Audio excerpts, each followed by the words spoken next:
Mwende mwambie President Ruto kwamba Natembeya hajamkataza kuja Trans Nzoia. Na sio lazima afanye maendeleo ndio akuje Trans Nzoia. Anaweza kuja tuambie kwamba ametega kitu ama namna gani? Sisi hatuwezi kataa. Lakini wameenda reports naenda Natembeya amepanga watu wata heckle president. How does the whole governor who was an RC heckle the president? Kuheckle Ruto kusaidii kupiga kura kuondoa Ruto ndio hazma yetu. The objective. Sasa for now hata Ruto haikuja kwa hiyo makosa kweli.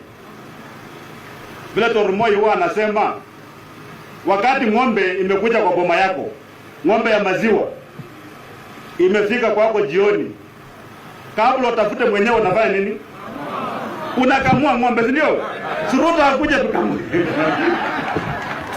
Hatuwezi mkataza.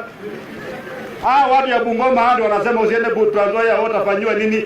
Sisi ni watu wa one term, si ndio? Watu ya one term. Sisi ni watu ya one term. Lakini rais wa Kenya ama namna gani? Ama si tuko na mwingine? Ni yule mmoja tu mpaka uchaguzi next year tuweke mwingine.